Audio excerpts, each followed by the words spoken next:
Western night, and she probably wouldn't get anything back on the heated ski boots she'd rented for the week. She chided herself for worrying about the boots at a time like this, but as a gondola trundled up the mountain into a cloud of white, she couldn't help hoping it would be bright enough for a quick ski in the morning before she had to leave. Douglas would surely have approved. He'd been a gun skier in his day. "James, I'm so sorry," she said. "Your father was such a—" "Yaz, it's not my father. You need to get on the next plane home." Chapter 2.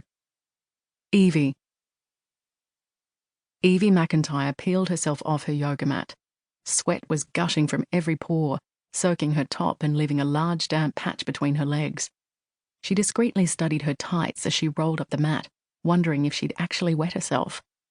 Given the intense pain from her crotch area during the final warrior what's-her-name, anything was possible.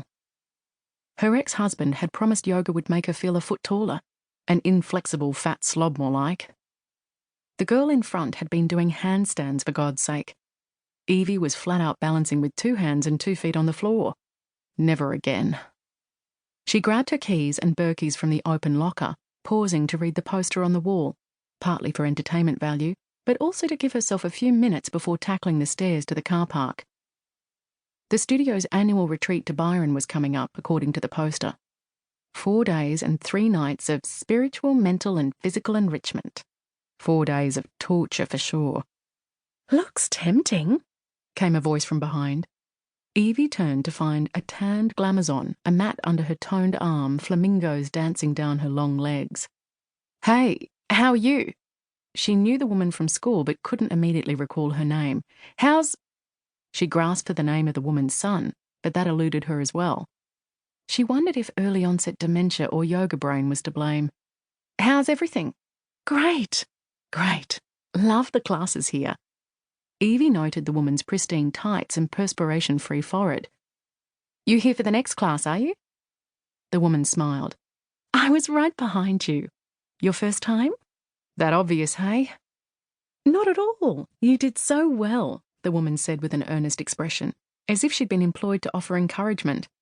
Then her face became suddenly serious. "Oh my goodness. Have you heard about Dan Weston?" Dan Weston. That was a name Evie couldn't forget. "What's that shit done now?" The woman stiffened. "Dan Weston's an absolutely gorgeous boy, captain of cricket." "Oh, Dan Weston." Evie tried to recover. "I was thinking of that other Dan, a nasty piece of work." The woman seemed confused for a moment and then composed herself, clutching her throat for dramatic effect. "Dan Weston got attacked, a coward punch, in the valley. Really bad. Some thug came out of nowhere, smashed him in the head. It was on the news." "God, sounds terrible." "Poor Yasmin. Can you imagine what she's going through?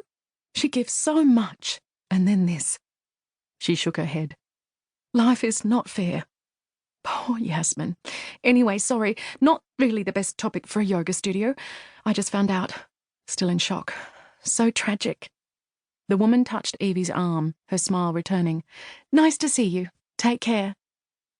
Evie left the studio, suddenly remembering the woman's name, Amber, and feeling guilty for calling Dan a shit. Then her thoughts turned to poor Yasmin.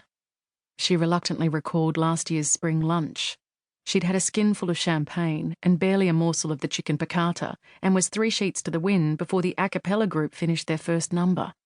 She couldn't remember the speeches but had a vivid recollection of her comments about Yasmin. The lollipop lady in her high-vis dress. Evie had bagged that hideous designer outfit to anyone who'd listen. She got to her car, scanned the news on her phone, found a few lines about the attack. 1 punch, leaving a 17-year-old fighting for his life, and the police calling for witnesses, looking for a man in an orange baseball cap who might be connected. There was no mention of Dan Weston, but she was sure it was him. The article talked of a brain injury, a fractured skull. She'd been a nurse long enough to know how serious this could be. He might walk out of hospital in a week or so, but he might be bedridden for months. Or worse. She started the car, anxious to get home. She'd been so flat out with groceries, washing, preparing for work and trying to get all zen this weekend, she'd barely had a moment for Brody. Suddenly she